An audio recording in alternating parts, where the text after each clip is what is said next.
Now we want to introduce John W. Denison Jr., who was a former Stoughton High grad himself, is now a retired English teacher, shout out to English, and is still working at the town hall as your rec director. So we are so proud to honor him, and we will turn the microphone over to him right now.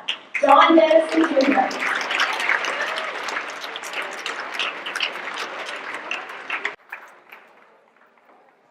Thank you. I would just like to welcome the graduating seniors of 2017.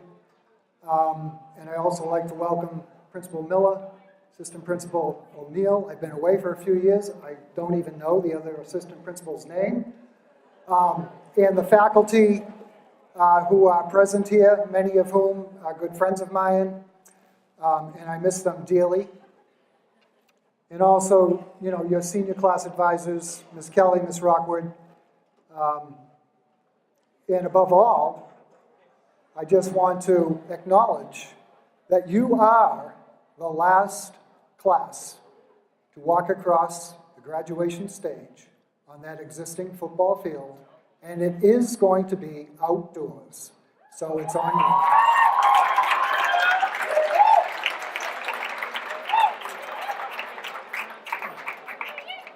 So, this past Tuesday, I was in a hospital waiting room. It was a large waiting room at a hospital right up the street here. Sat about 40 people. There was a sign on the wall near the door that said, "Be kind and consider other patrons when using your cell phone. Please step outside." Not surprisingly, no one stepped outside. Not surprisingly, people still use their cell phones. So much for civility, but more on that later. I retired from teaching here in June of 2012, 5 years ago. Ms. Kelly and Ms. Rockwood invited me to speak to you back in February or March, and my immediate reaction was, why me? I thought, you know, I've been retired for 5 years. I know no students, and they don't know me, which isn't entirely true because I do know a few of you from my role as recreation director for the town. Though I had spoken to large student and parent groups on many occasions during my career and have made presentations to town meeting, I found this opportunity to be somewhat terrifying. Then I stepped back and I thought about it. Truth is, not knowing you did not matter, because in many ways, I was you. We share a common experience. I grew up in Stoughton. I lived on Plain Street. My family owned a farm in Stoughton, believe it or not. I went to the Jones School when it was only one of 2 elementary schools in town.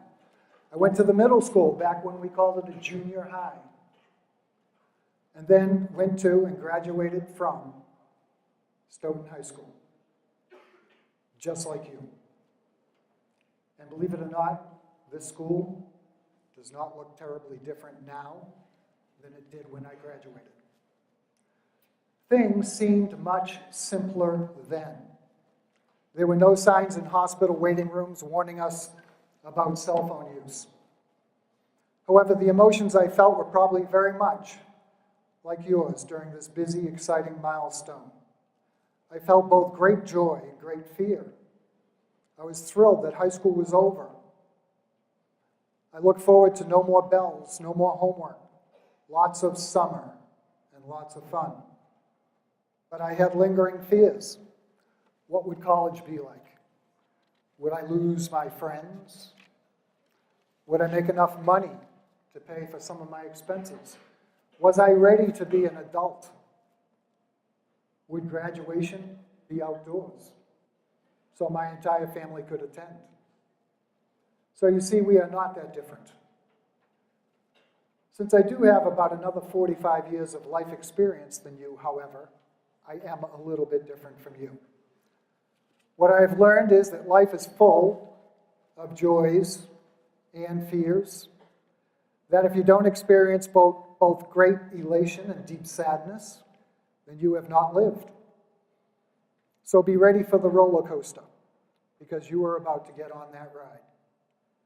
I have a wife who just made it here, rushed out of her busy schedule to come and listen.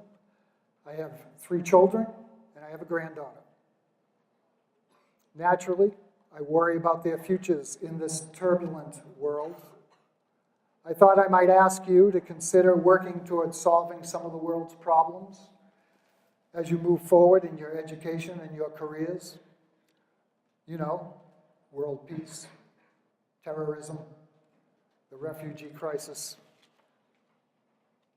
knowing the difference between real news and fake news, both utilizing and harnessing the power of technology. All these are possibilities.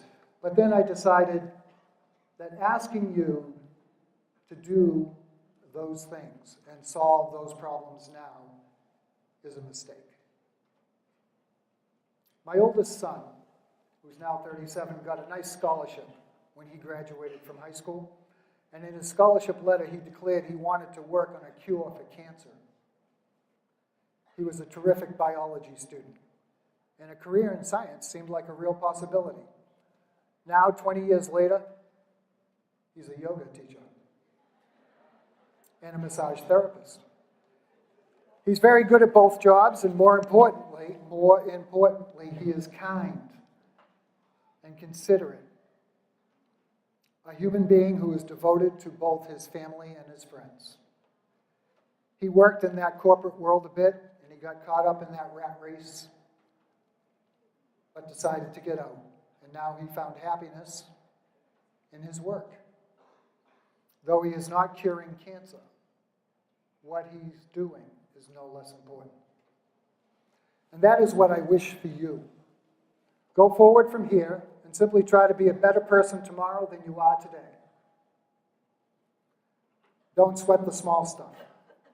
Realize that knowing exactly what you want to do or what you want to be may not become crystal clear in the next 2, 4, or even 10 years. And that's okay. Certainly look out for yourself, but look out for your family and friends. Listen to them. Or, if I might, alter that sign in the hospital waiting room. Be kind and consider other people as you live your life. Thank you, and best wishes for a terrific and a safe graduation.